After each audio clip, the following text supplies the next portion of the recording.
Michael Jacobs from Jacobs Run. Welcome back to Australian Musician. Thank you, Greg. It's been a while, but thanks for having me back. Yeah, we're talking to you because you've released a second album for the band, Jacobs Run, an epic album. It's called The Other Side. Right from the start, what does the album title, The Other Side, refer to? Well, I think we released the first record end of 19. Pandemic hit. A lot of things changed. So I guess there was a reference in one of the songs in the first song from the record to the other side, and that can mean a multitude of things, right? It can mean coming out of the other side of a relationship, coming out of the other side of the pandemic, coming out of the other side of a whole lot of things. And we just thought it was a pretty good representation of where we were as a band, where some of us have been personally, but we're coming out of the other side and looking forward to what the future brings. The last time we spoke about the debut album, you said that you already had virtually a full album's worth of new material that you could record. How much of that material has made it to this album?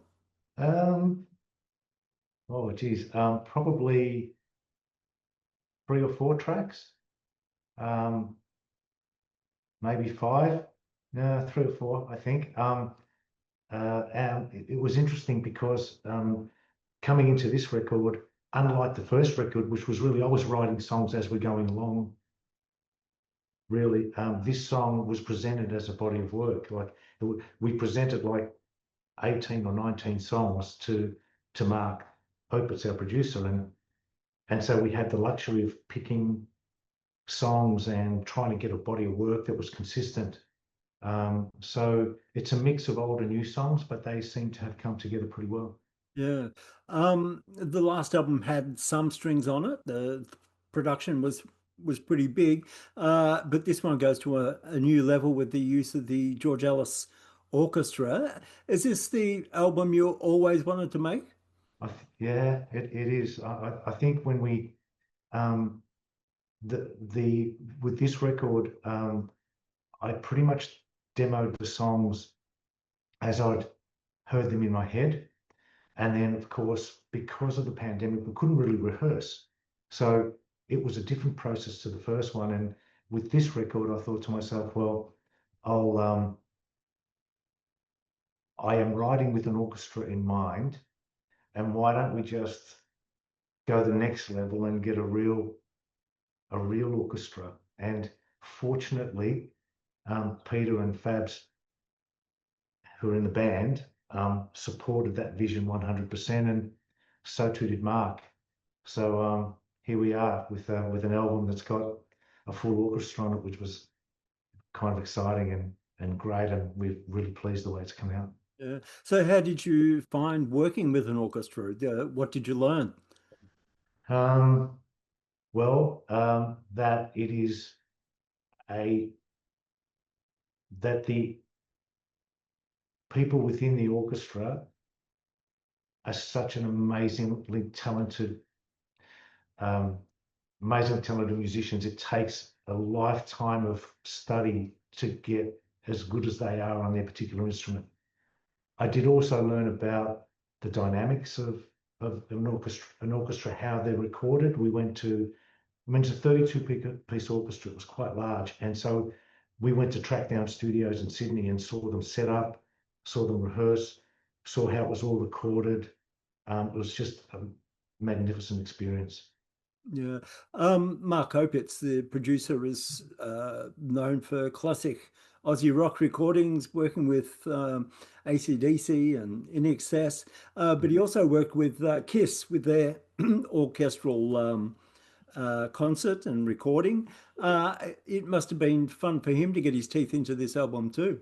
Yeah, well, the three of us in the band are big Kiss fans anyway, so that was really good, and some of the stories that were heard fantastic. But he had the experience with Kiss Symphony when they played here in Melbourne, um, and he was like, his resume speaks for itself, doesn't it? Really, and what he brought to the table with this record was, I think, you got the best out of the band, you got the best out of the orchestra. Yeah, just a real genius behind the scenes, that's for sure. Yeah. The track Free that opens the album, I believe at one point maybe that wasn't going to make the album. Yeah, that was one of the old songs that I never really presented for the first record either because I didn't think it was good enough, and I just never liked the verse. The chorus was okay, but I never liked the verses, and I kept mucking around with it. And it was Fabian, our drummer, who said, "No, no, come on, Michael, it's a pretty good song. There's something in it." And I persevered and I changed the verse around a little bit, and then represented it to the band, and they eventually no they liked it. So it funny, a song that I really didn't give much credence to ended up being the opener for the record, and also the inspiration for the album title. So I'm my own worst critic probably. So Free opens the album. How Does It Feel closes the album, and I think that song How Does It Feel couldn't appear anywhere else except at the end because of the way it finishes with that big Beatlesque orchestration. Yeah. Tell me about that song. Yeah, so that was one that was again potentially for the first record, but I always envisaged the brass band on it. Always envisaged not just a brass band, but a marching band, a street parade, ticker tape parade, a la Beatles, Sergeant Pepper's.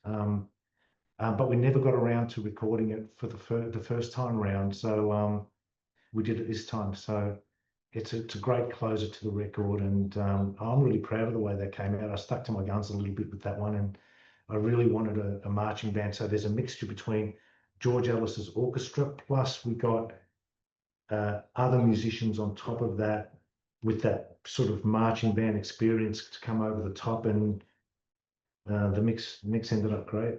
Yeah.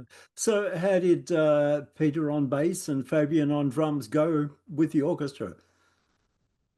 Oh, look, I think the big thing about Jacob's Run, I think, is that we play for the song. So there's no, you know, Fabian or Pete doesn't say, "Oh, I want a bass solo in this," and the drums have to be really loud, and there's none of that. It's just you look at you treat the song and respect the song for what it needs.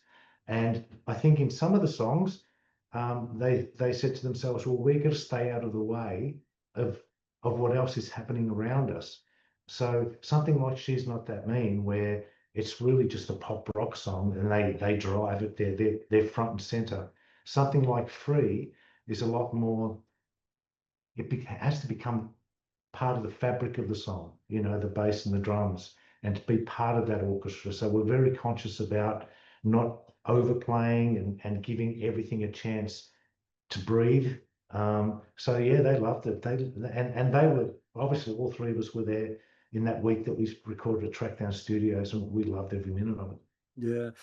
Your guitars also took a back seat.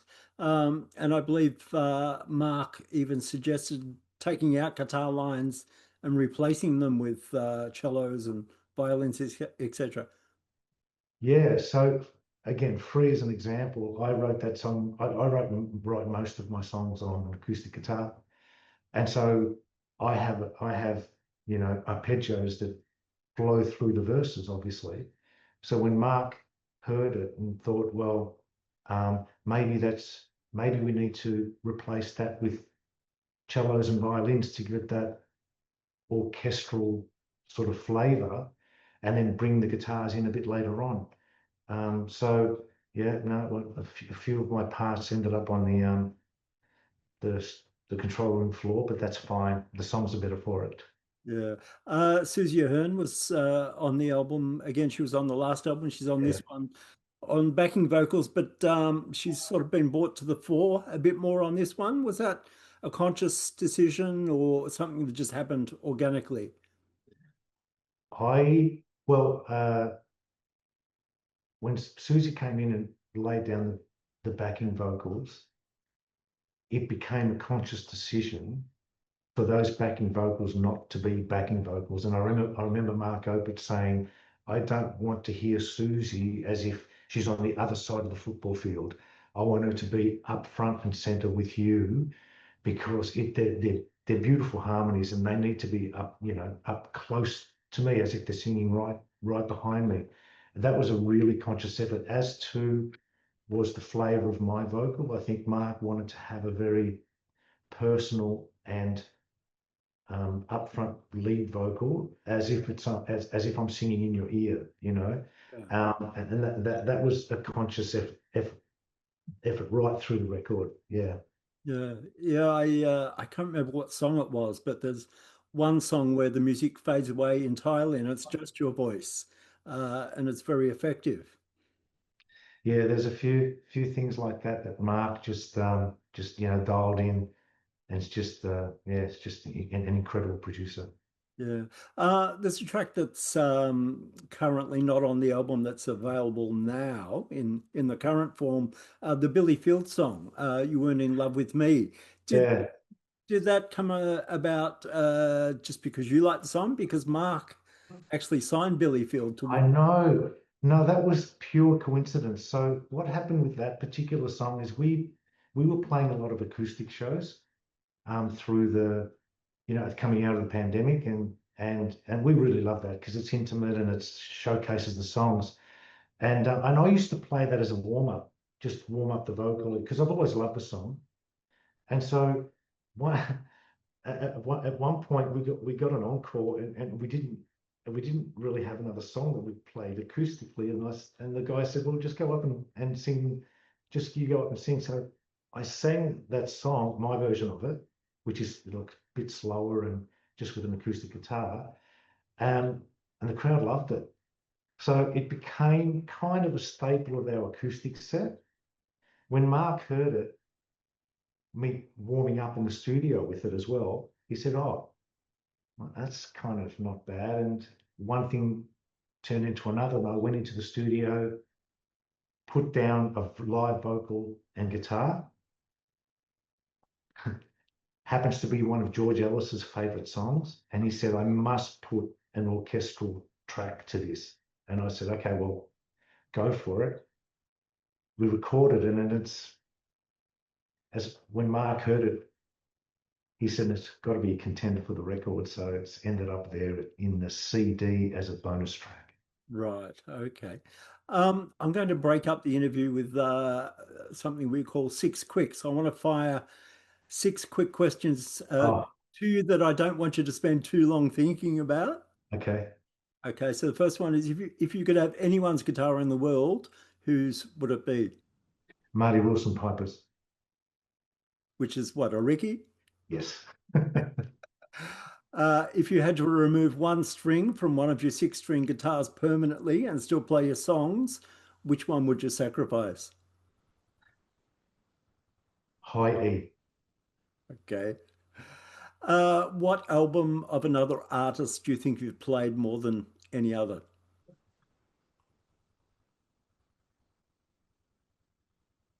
Oasis, definitely maybe. And that's probably tied with Snow Patrol's greatest hits. Right. If you could have anything you wanted in your backstage rider, money's no object, what would it include? Um, Guitars to play with before I hit the stage. Okay. What would be your worst stage nightmare? Oh, losing my voice, probably. Yeah. Losing my voice, probably. Yeah. Yeah. Of all the people in the world, who would make you the most nervous if they were sitting in the front seat of one of your concerts? It's a tie between Liam Gallagher and an Italian artist called Eros Ramazzotti, which is his big influence of mine. I'd be really nervous. Okay. One might heckle, the other might not. See, exactly. Back to the album. I imagine you have to be playing some gigs at some point with this material. The question is, how do you reproduce it? Does Phil Tercio come on board and become the orchestra? Yes, he plays like he's an octopus. He's absolutely amazing. And you know, if you recall, as you said earlier, the first record has got a lot of orchestration, although it's not real orchestra. It does have a lot of depth and a lot of production, and we were able to reproduce that live. I think to you know to a large degree. And we also bring another guitarist out with us. So between the five of us, we try to recreate it. Look, we might on this one we won't have to bring one extra, but we'll see how we go. We're rehearsing for shows at the moment, so hopefully we'll be out there later this year with some shows. We're looking forward to it. What would be the chances of doing, say, one show with strings? It's definitely a bucket list item for me. George Ellis has said, "You call me anytime, I'd love to do it." So you never know. I'd love to go up there with and recreate it in its entirety, but we'll just have to wait and see. So what's the situation with the album's availability at the moment? In what form is it available, and what's happening in the future? If you go to our website, it's available on our website. You just hit the link and it'll take you to a site called Bandcamp, and it's available digitally, and you can pre-order the CD. The CD does come with that bonus track, and it's all the artwork and all of that sort of stuff. So at the moment, just head over to the website, which is jacobsrun.com.au, and yeah, you can pick it up there and you can have a listen to it. I think Bandcamp allows you to have a listen to it, you know, try it before you buy. So yeah, head on over and if you like what you hear, you can purchase it. Again, digitally downloaded and or CD. Yeah. So how's the rest of the year looking for Jacob's Run and into 2026? Um, this record has taken some time to come out, and for good reason. I mean, orchestration, Mark Opitz and his availabilities and all of that sort of stuff. So for me personally, I'd just like to get back into the recording studio and record another bunch of songs. I that's the part of music that I love the most. Um, but definitely live shows as soon as we're able to do that towards the end of this year, um, and uh, and then release the record on digital platforms at some point. Yeah, and then new music at some stage Yeah. very soon, I hope. Well, Michael, it's been great to catch up again. The album is certainly epic, and people should check it out. And Thank you. we'll catch you out on the road soon, hopefully. Thank you so much, Greg. We really appreciate it.